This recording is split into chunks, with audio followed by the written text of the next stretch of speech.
Hi, everybody. My name is Michael Lane. I'm the president of Liftport Group.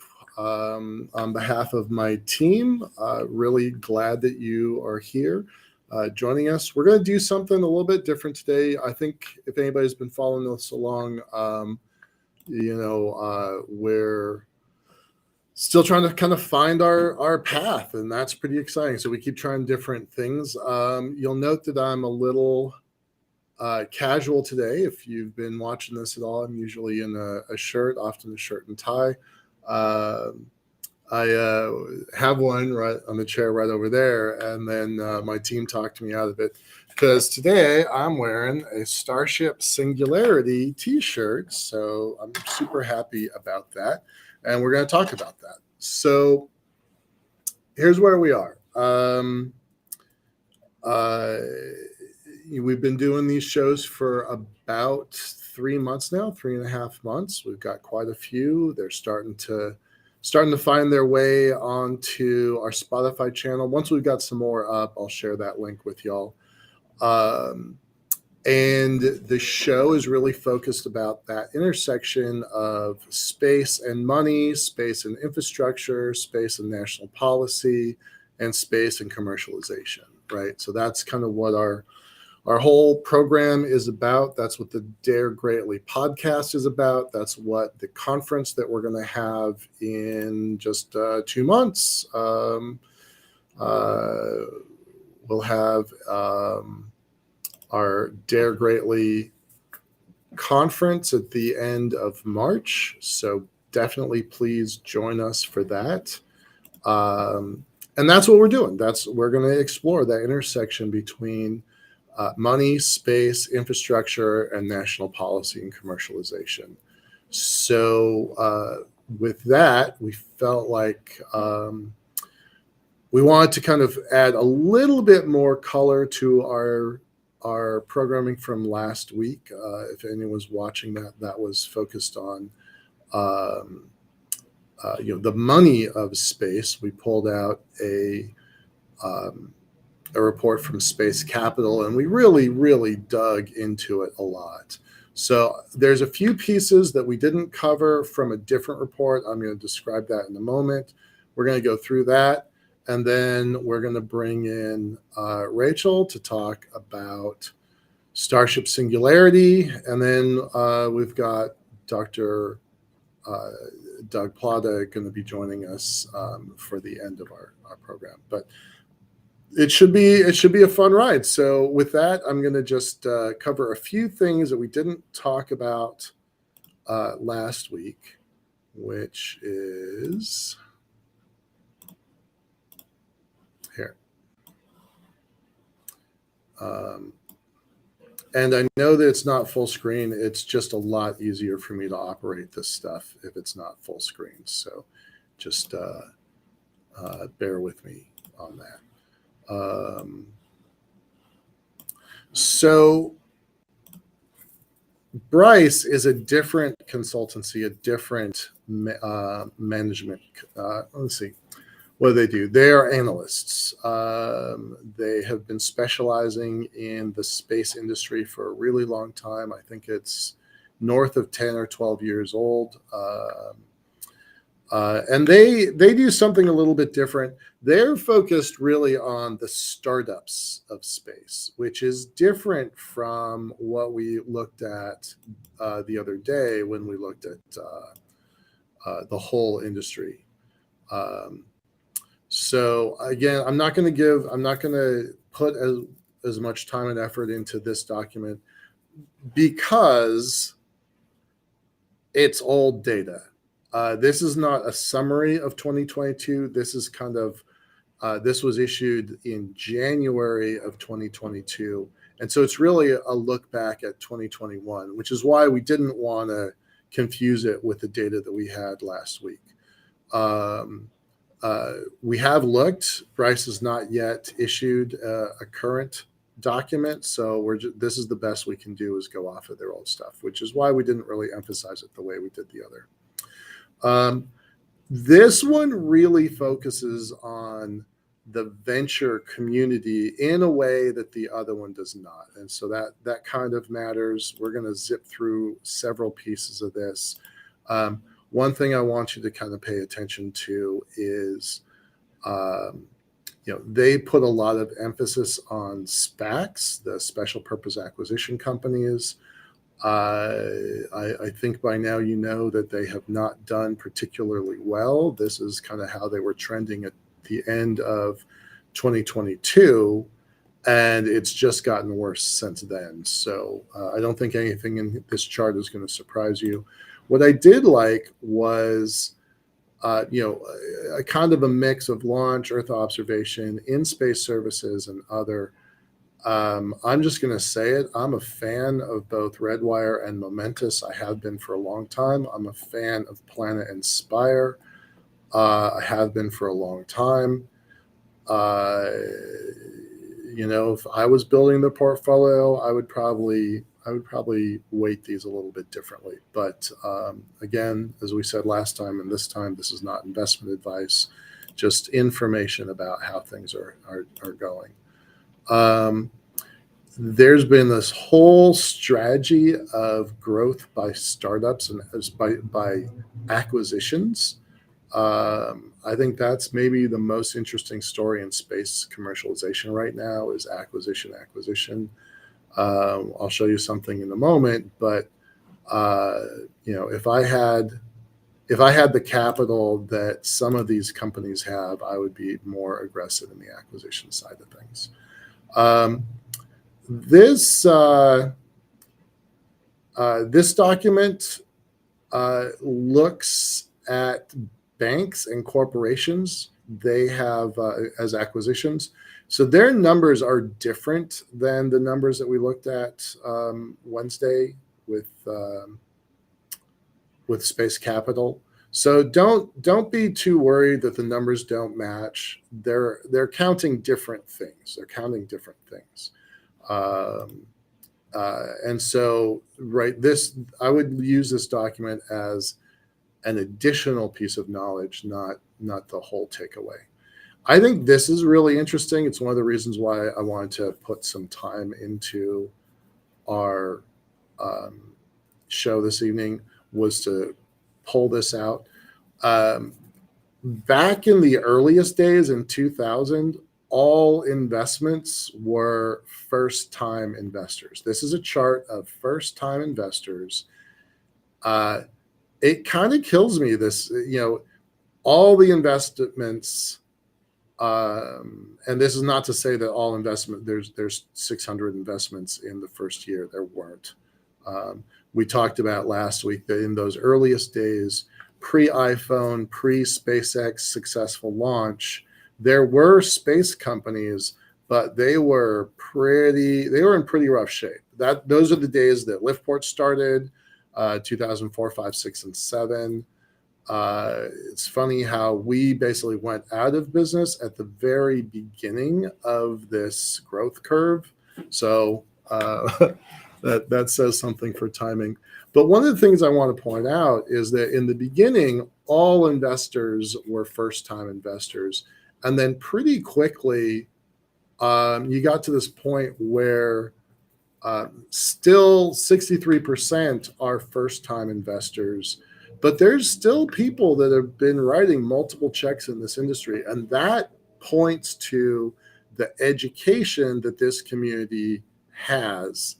It's learning, it's getting smarter. There aren't really a lot of exits yet. And usually, again, in the perspective of Silicon Valley, good exits means founders have done well enough to make a lot of money, to learn the ropes, and then they have excess money that they then put into VCs and angels and start a new community around that, with the expertise.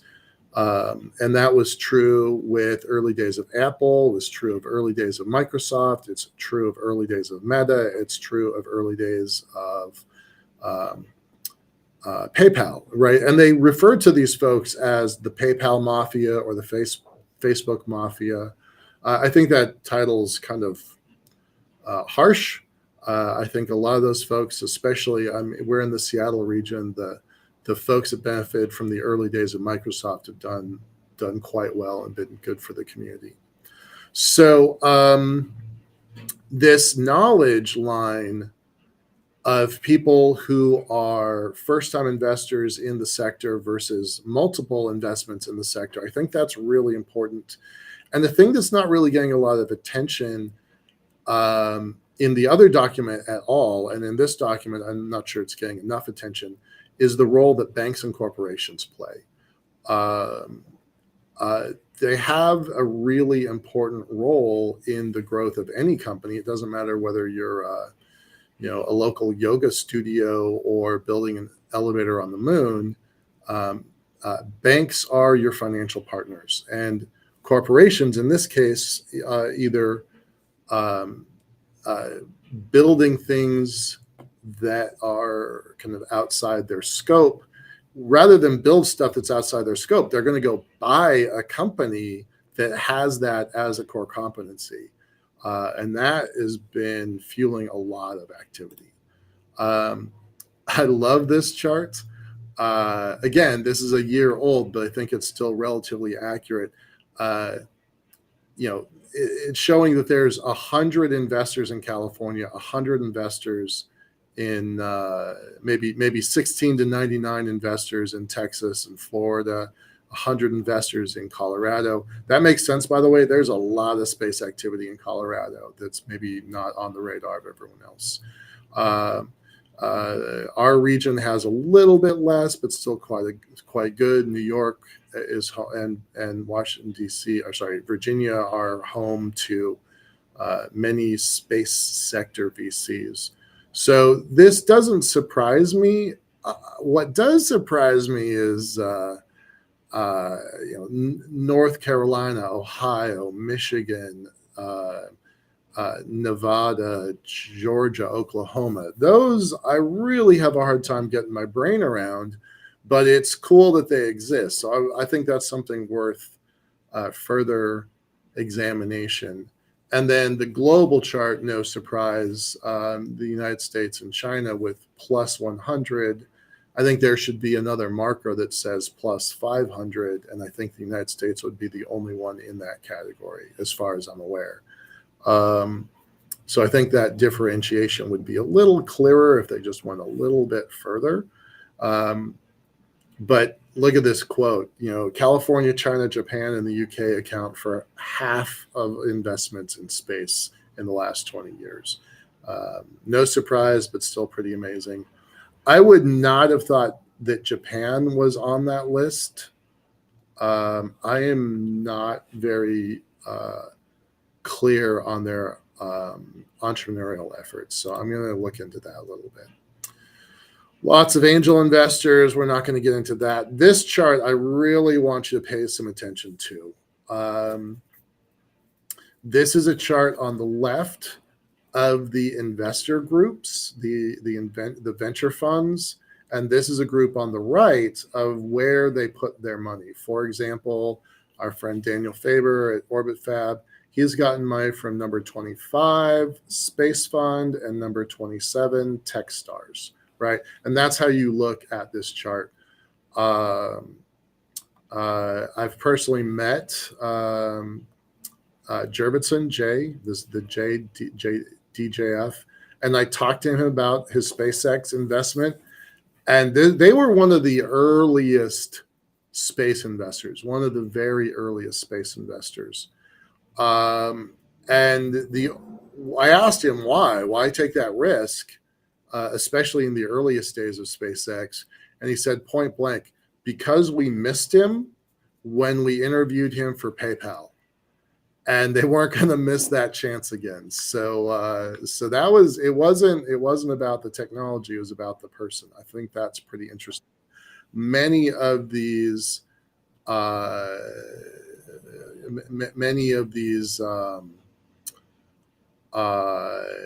companies have a somewhat similar story. I'm not going to go into all the companies. I think there's an interesting story to many of them. I know some of the stories. I want to spend a little bit of time on the investor companies in the first place. I'm going to start with the bottom, Techstars and Y Combinator. Those are two of the largest incubators, maybe in the world. They have thousands of companies in their portfolio. Just remember that when I get to another slide. Then I'm going to look at Starbridge and Space Fund and Space Capital and Seraphim. These four companies are specialists that. Oh, I left out Space VC. Sorry. These five companies are specialists in the field. They only invest in space companies. They only invest in space companies. I've been friends with the folks at Space Fund and Starbridge and Space Capital for a long time. I don't know the folks. I've been friends with the folks at Space Fund, Starbridge, and Space VC for quite a while. The Starbridge and Space Fund people I've known for 15 and 12 years respectively. More than that for Space Fund actually. Those five though are specialist investors in the field. All of the others, space is a component of their portfolio. Some focus on deep tech. Most of them focus on, the next .com, the next app, the next whatever. So most of these are kind of normal VCs. They're dipping their toe into the field. But then you look at this chart about how many companies they're funding. Again, if Techstars has thousands of investments, having 20 plus deals is still a pretty minor part of their portfolio. If Y Combinator has thousands of deals, 13 investments is a really small part of their portfolio. So you have to kind of think through that a little bit. I particularly like Space Capital has 17 deals, right? They're literally putting their money where their mouth is. That's why I have a lot of respect for them. And then down on this side of the chart, there's a lot of noise here. Like these are companies, normal VCs, other than Space VC. Most of these are normal VCs that are putting some of their capital into space, right? Prime Mover is putting money into deep tech. Well, deep tech can be, the hardware side of computing, and it can be communications, and it can be, I don't know if they have medical technology, but they have a lot of hard, deep technology investments. And space is a portion of their portfolio. Whereas Space VC, Space Fund, and Starbridge, they are specialists in the field. They just simply don't have a lot of cash. Like they don't have giant portfolios the way, Sequoia and DJF and others have, right? And let's point out Incutel. Incutel has 11 deals in space. Incutel is the investment fund for the CIA. I am not kidding about that. That is their actual role, is to figure out spy tech for the CIA and invest in it. And so space is a component of their portfolio, right? So I like this chart. I think this chart's really useful. I think it's probably actionable. This is something that we, Liftport, are probably going to work on. I think that's all the big stuff I wanted to cover. Let me just scan this a little bit. We haven't talked very much about private equity, corporate investors. Corporate investors are going to play a larger and larger role in this field. This would be the Raytheons, Boeings, Lockheeds buying or partnering or investing in smaller technology companies. I honestly don't know a lot about these, so I don't feel confident in having a conversation. So I'm going to look into that a little bit more. We've already talked about public offerings in 2021. This is useful. This chart is very useful. How much money people put into each sector. I had a conversation last week after the show about the difference between an angel investor and a venture capital and private equity. This is a really good chart. It's one of the main reasons I wanted to kind of showcase here.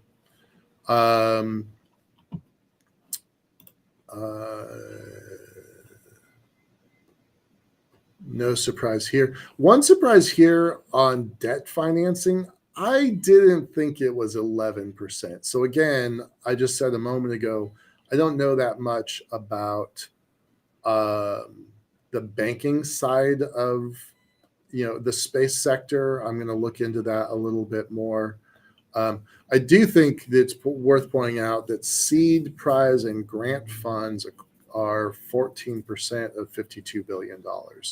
So is that NASA money? Is that DARPA Air Force, NASA NOAA money? I'm really unclear about that. There's not an explanation in the chart about that. So that's something that's really worth puzzling over.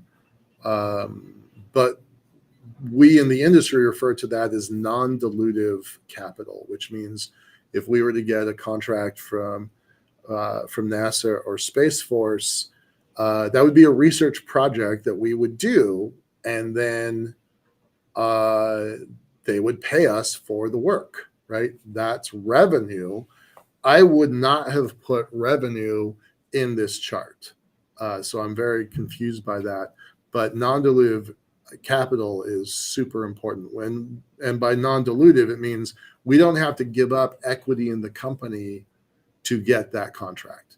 I just call that revenue. I just call that cash flow. But they pulled it out separately, and I think that's confusing. Yeah, I'm not going to talk about this very much. Lots of deals happening.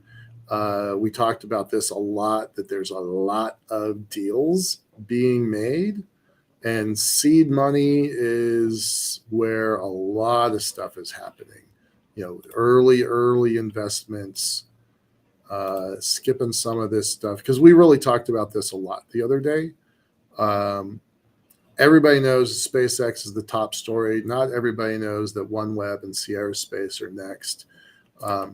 All of these organizations are growing. They're going to be household names at some point, I think. I like this chart a lot. I think it's important, and this is where I said if I had some of the capital that some of these organizations have, I would be aggressively buying. This chart is 2021. I know for sure that Redwire and Voyager bought at least 2 more companies. I think Redwire bought 3 companies last year. So they are building a lot of in-house capabilities by acquiring other companies. And by the way, I want to point out the companies that they're acquiring all have their own specializations. They all have their own revenue and product lines. So Redwire is being very smart about their acquisition strategy from an outsider. I don't know what the inside looks like. And I find it interesting that SpaceX, with all their capital, has only acquired 1 company. That surprises me. Okay, moving on. We've already seen this chart about, I think everybody knows that 2021 into 2022 was pretty rough on SPACs. So with that, we're going to end there. And I'm going to close this down. Were there any short questions on that? Yes, Doug, we see you. Thank you very much. I'm glad you're here. I'll bring you on in a bit. And with that, I'm gonna swap gears over to, let me just close this down.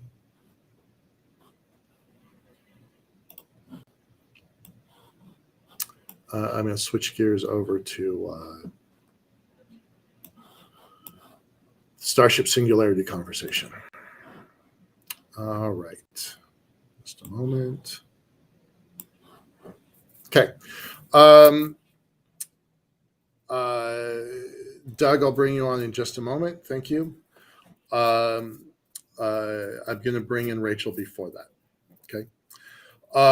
So let me just tell you a quick story. About 2 years ago, let me see. About 2 years ago, this idea of the Starship Singularity was formed. And I've been kind of slowly, doggedly working on a paper to try to help people understand that everything is going to change. Absolutely everything in the world. We keep focusing on the space side, and Doug and I are going to have a conversation about that. Rachel's going to have a conversation about that. We keep focusing on the space side of things, but I promise you the rest of the world is going to change as a result of this new capability. So what does it mean? First of all, let's go to the appendix here. This idea of a singularity actually comes from Dr. Werner Vinge. He created this concept of the technological singularity 30 years ago. And it was brilliant then, and it remains brilliant. I really strongly recommend reading this thing. It's available in several places all over the internet. I reproduced the whole article in my document because it said so. But I have the whole thing in here, and it's pretty fascinating.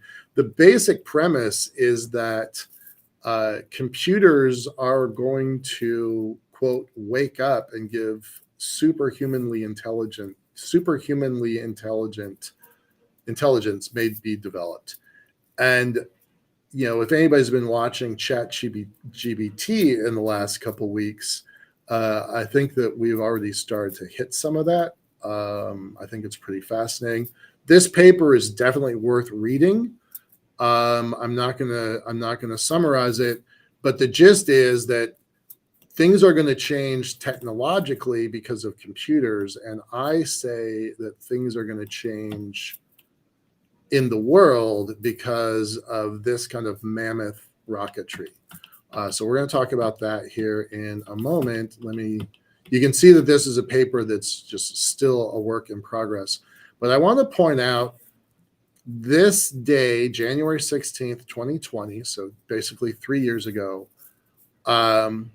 I believe the world changed fundamentally on that day, even though the world hasn't really woken up to it. This is pre-Tesla drama. This is pre-taking over Twitter drama. This is when Musk was kind of doing the work in the trenches to make sure that SpaceX did what it's supposed to. Hats off to Gwen Shotwell, his CEO. She just got an award just a couple days ago. Was announced. I don't remember exactly what the scope of the award was, but in my opinion, she is one of the most badass people in space, and she's made SpaceX possible in a way that I don't think that is really appreciated or seen publicly. But this quote that Starship is going to have 3 flights a day, so about 1,000 flights a year at 100 tons per flight. So just let that sink in for a second, right? That's 661,000 pounds to orbit every day. To put that in perspective, the International Space Station's only 925,000 pounds.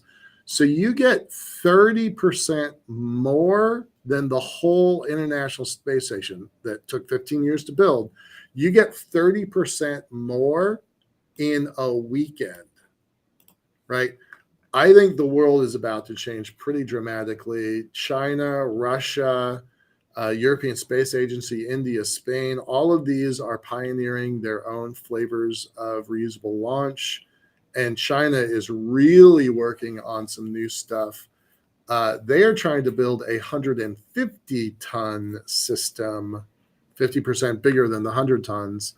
And one of the reasons why we decided to do the program today the way that we are is that over the weekend, SpaceX changed their website, and that says they are able to get 250 metric tons to orbit if you're willing to expend the primary spacecraft. If you're willing to drop that thing in the ocean, they're going to get 250 metric tons at a time. That is boggling. I want to talk about that. So there's more to this document. My plan is to invite a whole lot of really smart people to join me on this thing. Folks that are, thought leaders in academia, civil space, commercial space, defense, and then non-government agencies and futurists. So these are folks I'm inviting to kind of be a part of this paper. I should have had it done, over the holiday, Thanksgiving and Christmas. I didn't. Still working on it, but it's not done yet. And so with that, I wanna bring in Rachel to talk about some of the defense implications. So folks have seen. Let me stop sharing here. People have seen Rachel. She's our special correspondent with a background in defense. So what's some of the stuff that you've learned lately? Regarding this, what we've discussed here before, you've mentioned SpaceX as the top story in current citizen-driven enterprises, and we've looked at the commercial-centric points of these enterprises, but we really haven't looked at how this applies to global security efforts. So actually, I'm going to go back earlier into our programming on an episode that we aired as an aggregate broadcast on our channel in November. We saw Matthew Anderson, Director of Outreach at the Space Force Association, and Lieutenant Colonel Nara Ladd, probably not pronouncing his name right, Chief Airlift Branch at U.S. Transportation Command. They gave a presentation on rocket cargo point-to-point transportation, which is where I'm bringing this to. SpaceX is a leader in the citizen spacecraft enterprise. So as a business, SpaceX would address some of the applications that they were speaking about defense is really seeking after. So Lieutenant Colonel Ladd spoke about the capabilities that would interest commanders of Space Command and U.S. Transportation Command, which is the U.S. military's Transportation Combatant Command Center and provides globally integrated transportation support to 10 other combatant units within the U.S. defense space. I'll bring it back to a worthy point Anderson noted in that episode. You can go back to our channel archives to see it. I believe it aired on November the 18th. Is the strategic placement of Space Command as a geographic zone of U.S. defense. Because it was listed as a geographic zone, at some point in the future, the general assigned to Space Command and the U.S. Transportation Command could call on those logistic capabilities for support in space. So since we're discussing SpaceX as part of this other group of enterprises that Michael mentioned near the beginning of the show, how citizen-owned enterprise advances space capabilities and really drives forward the singularity technology of rocketry, I'm going to briefly break down some of the pain points that Narad highlighted during his Blue Marble Week appearance, which is the episode I referred to earlier. Pain points he highlighted there are good touch points for the defense business case for SpaceX as a leader in the citizen enterprise of spacecraft production. SpaceX solves some of the pain points that the U.S. has when it thinks of cost and production and speed and all of those things that would make it usable into the defense space. Citizen enterprises like SpaceX works around some of these issues, and by doing so, it works out the speed and accessibility at the same time. So on this level of defense, cost issues usually revert back to policies. They have to be formed. Budgets have to be determined by high officials in the government and in the military construct. defense assets are sometimes redistributed across U.S. defense and foreign aid priorities. So the logistics of revenues and things like that aren't always available at the time. But because SpaceX is a citizen enterprise and we see it mass producing rockets, it's able to move a little bit faster in production terms. So while SpaceX receives government funding, we've seen some things about that in the news, it's not entirely dependent on those funds or those policies being a citizen enterprise, and that gives it a different production path that state-owned agencies don't always circumstantially access. So as SpaceX mass produces spacecraft, the general capacity of their enterprises increases. As physical capacity is enabled through this production line, speed and accessibility ramp up. In that case, U.S. defense will then be able to contract companies like SpaceX and other enterprises to purchase their innovations for national defense in a way that you see the Air Force does with Lockheed Martin and has for some time. So what you're essentially seeing with SpaceX is the citizen bridge to the defense capabilities that would interest the defense command, the space command geographic points. And with that, I'd like to pass it back to Michael. Terrific. Thanks a lot, Rachel. I think that I'm not like trying to sit here and like rattle any sabers or anything like that, but I think the idea of point-to-point suborbital for anything, whether that's earthquake relief in Haiti or some other natural disaster, the Red Cross can use point-to-point suborbital technology just like everybody else can, right? I think you're going to wind up with medical breakthroughs. Some poor person. Some person had bad luck and gets in a car accident in Chicago, and then somebody else is like, hey, I need that heart, I need that kidney, I need that whatever. There's gonna be lives changed and on a personal level and at a global level because of point-to-point suborbitals. So the military certainly has a role in that. I think the idea of being able to drop ship 1,000 U.S. Marines, combat-ready Marines, anywhere in the world in 90 minutes is a game changer in the world. Again, not to rattle any sabers, but to understand that the world is changing and there's going to be circumstances, ripple effects out of this technology. So thanks a lot, Rachel. Talk to you soon. And with that, I'm Dr. Plata, I'm going to bring you on. Thank you, sir. Welcome. Thanks for coming back to the show. For those that don't know, Dr. Plata has been on our show twice now, really to talk about his space development network and some of the stuff he's doing kind of as a I'm gonna jokingly call it a side hustle because you're a medical doctor and you're at your practice right now, but your love is space. So, can you give us just a super short recap of your space interest and credentials, and then let's jump into talking about Starship a little bit. Yeah, well, like you say, I'm a physician. I do urgent care and occupational medicine, and my space work is really as a space advocate. I don't earn a living in the space field, and not really planning on doing that. I'm not trying to get into aerospace medicine or anything like that. I'm quite happy with where I am.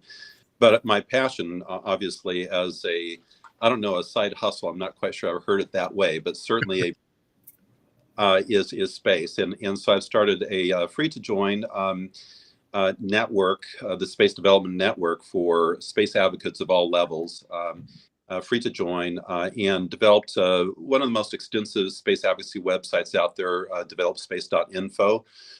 And one of the main projects, we're a projects-oriented organization.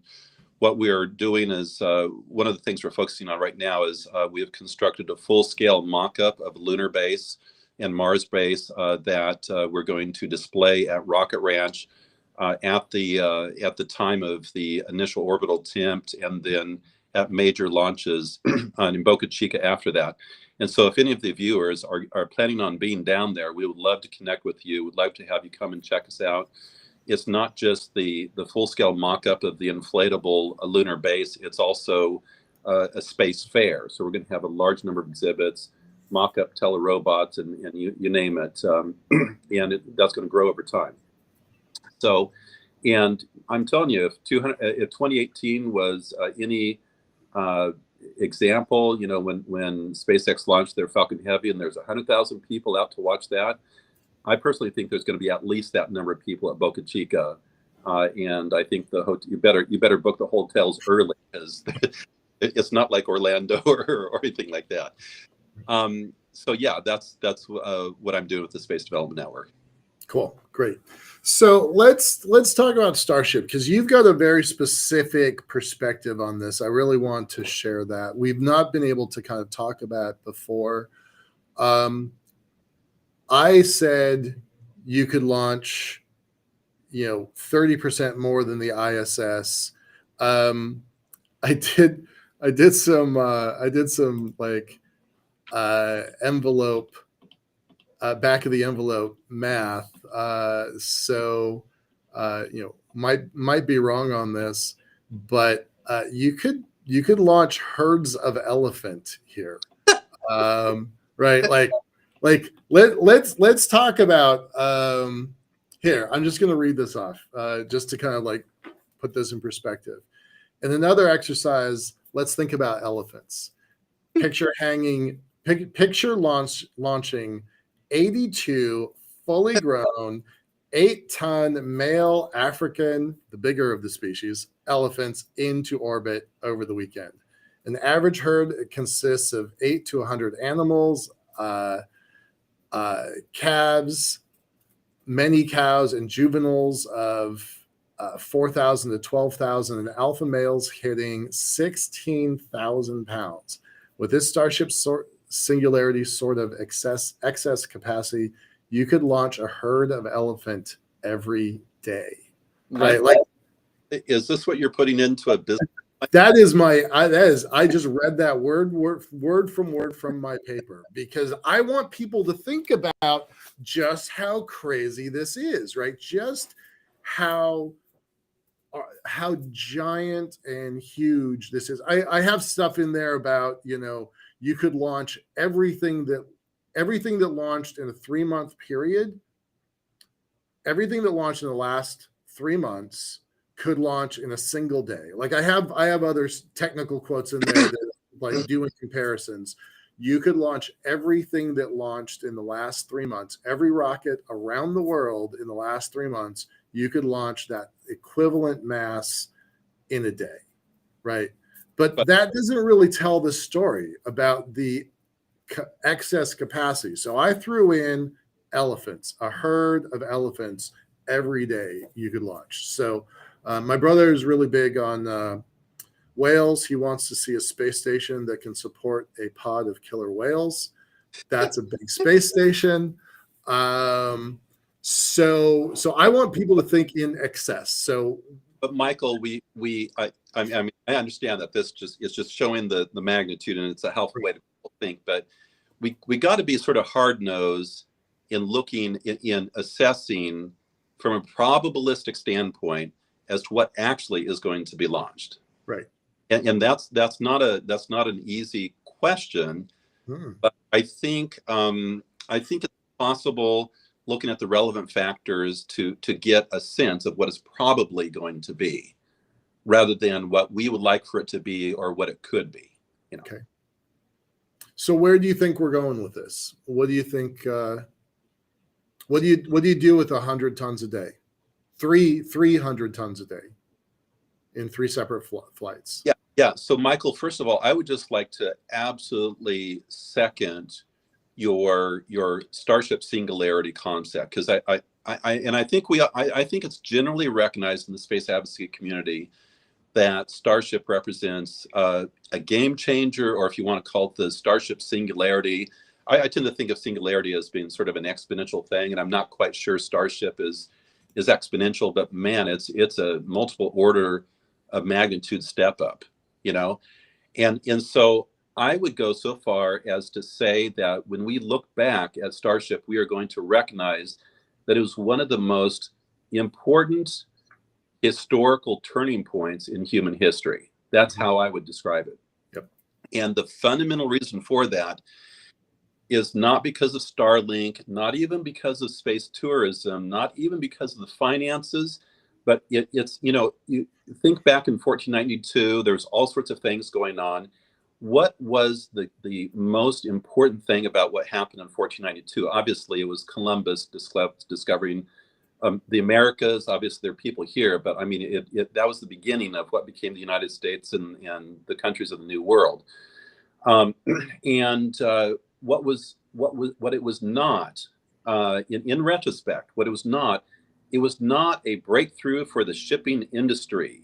It was not, you know, what tobacco, was there even gold? Was there? Yes, you know, was there pelts? Absolutely. So there were these financial benefits, but what really matter is Western civilization was moving, and that led eventually to the establishing United States, which was very important for establishing democracy in modern times, and how we sort of saved World War I and II, and spread the concept of liberty and democracy throughout the world, to where now most countries are democratic countries. That's the significance of it.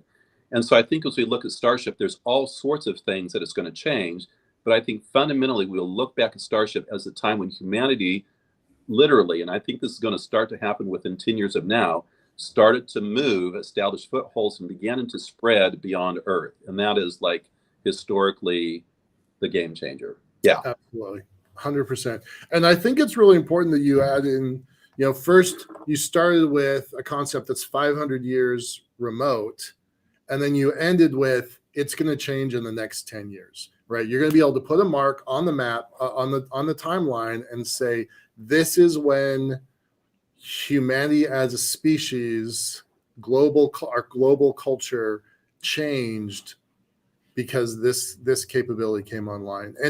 And you can't do that with railroads or airplanes, right? You can point to the day we flew in Kitty Hawk. You can point to the Golden Spike in Utah, the Transcontinental Railroad. And those were, I would say, those were significant moments, certainly, but I don't think that they changed humanity as a species, right? And I don't know that there's another analogy that's quite as big as what we're about to do. So I guess I'm not sure I say as a species, because that implies that we're Earth to a new species. Mm-hmm. Frankly, okay. I'm not a big fan of we're going to create Homo celestis or whatever they call it, cosmicus or whatever, in the normal way that you think of evolution, because as a physician, if anybody's getting to the point where they cannot reproduce, well, that's disease, and we all that's not going to help, right? So that's not the way that humanity is going to change. Genetic engineering, absolutely, I think that's going to become a reality. But frankly, that's going to happen whether we go to space or not. Right. And I don't think you can modify humans to breathe in a vacuum and to, maybe be able to give the genes to be able to handle the radiation. I'll change my wording and say it's not necessarily going to change the species, but it's going to change the global culture. That's fair? But this is the thing, and that is, it is. I think actually, the Western society getting into the New World is the example, because you could say, did that change human society? And it did, because it gave an opportunity to experiment with different forms of governance that then did go ahead and change the rest of the world. And it was necessary to sort of have a new beginning, new frontiers, and that totally changed things. And I do think that this is pretty relevant, because I think when you get, my personal belief is that when you get to the moon and Mars and obviously free space, that there will be places there where the people who move will come to a point where they get large enough where they will vote to become their own political entity. Okay, and there will be factors by which people will divide themselves. Language is probably the number one, but other things, religion as well as political philosophy like libertarianism. And I think there will be an opportunity for people once again, because there is now a new frontier, once again to be able to start experimenting with different forms of political governance and be able to show all of humanity different ways of doing things, and perhaps is there a better ideas out there. As it stands right now, pretty much all of the earth, I mean, except for the oceans, right, is locked down in terms of governance. But the moon and Mars and free space, it's there's real opportunities there for that, and that could make significant changes. Oh, interesting. I hadn't thought about that. That's the seasteading style governance philosophy, just taken a step further to orbital stations, the moon, Mars, etc. Right. Okay. All right. That's interesting. Yeah. People can say the OST, Outer Space Treaty, is not going to allow that. The OST doesn't allow countries on Earth to be able to claim territory. Yeah. You have an entity that's not part of the OST. They're not bound by the OST. And when people move off Earth, when they vote to become a separate political entity from any country on Earth, they're a new political entity. Are they going to sign the OST that prevents them from declaring? No, they're going to say we're governing ourselves, and they have the most legitimate case to claiming territory because they're the ones living there. And let me put a clarifying comment in that the Outer Space Treaty is a series of about 4 documents written in the late 1960s or so, 67, 68, I think, and 69 even, before folks went to the moon, but everybody knew it was happening. So there's a lot of diplomatic history built into those documents. And some of them are really strong and kind of appreciated all the way up till now. Some of them are very contentious. And so there was a movement to create the Moon Treaty in the 70s, which only nations that did not have a space program at the time signed. Curiously, there are 2 nations, I'm not going to name them, that are signatories of the original Moon Treaty that are now signatories of the Artemis Accords. One of them recently officially put in notice that they were going to withdraw from the Moon Treaty. Yeah. So that the politics of Earth are definitely following us out into space, even before we get there again in mass. So I find that pretty interesting. So I think you're right that there will be organizations that organize in space, from space, and for space. Hard to imagine them. Here's a comment that is, countries on Earth are not going to allow the people who moved off to form their own independent political entity. They will somehow stop it. And I'm sorry, I honestly don't believe that. Seriously, is the United States going to prevent starships to supply these new political entities, these countries? I don't think so. I think the majority of Americans are going to be, independence. We believe in independence. It's bad business. It's bad business to do that. Well, it's bad business, but also just from our own standpoint, we're not, if the U.S. government says no more launches, I think there'd be a whole lot of resistance, and including if that threatens the life in those settlements, a lot of those people are going to have family members back on Earth. Right. And are we just going to sit around and say, well, okay, I guess, no, there's no way that's going to happen. No. And then are all the countries going to prevent, resupply of the, and by the time they reach, 50 or 60,000 people to where they say, hey, let's start governing ourselves. Maybe that's not a country, but a territory or some interim sort of thing.